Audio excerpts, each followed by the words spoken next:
కిట్టచ్చా, అందరూ ఒక పాంగ్విన్ గురించి మాట్లాడుకుంటున్నారు. ఏంటి అంత స్పెషల్? హహా, అది నిహిలిస్ట్ పెంగ్విన్. అంటార్కిటికాలో ఒక చిన్న పెంగ్విన్ తన గుంపును వదిలేసి ఎక్కడ సముద్రం ఆహారం ఉండవో ఆ కొండల వైపు నడుచుకుంటూ వెళ్ళిపోయింది. ఎందుకు అలా చేసింది? ఏమైనా వెకేషన్కి వెళ్తుందా?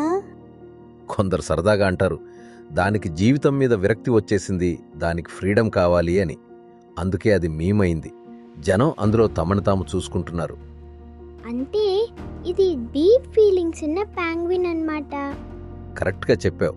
జనం దానికి క్యాప్షన్లు పెడుతున్నారు. నా ప్రాబ్లమ్స్ నుండి నేను దూరంగా వెళ్ళిపోతున్నాను, లేదా ఒక్కోసారి ఒంటరిగా ఉండాలనిపిస్తుంది అని. కానీ నిజంగా కిట్టజ్జా అది బాధపడిందా? శాస్త్రవేత్తలు చెప్పే దాని ప్రకారం దీని వెనుక అంత పెద్ద ఫిలాసఫీ ఏమీ లేదు. దానికి కొంచెం కన్ఫ్యూజన్ అయ్యుండొచ్చు, లేదా దారి తప్పి ఉండొచ్చు.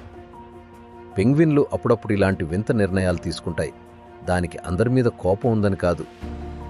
అంటే ఇంటర్నెట్ వాళ్ళే ఈ డ్రామా క్రియేట్ చేశారా? ఒక రకంగా అవును. ఇది 2007 నాటి డాక్యుమెంటరీ వీడియో. జనం తమ ఫీలింగ్స్కి తగ్గట్టు దానికి ఒక అర్థం ఇచ్చారు, అంతే.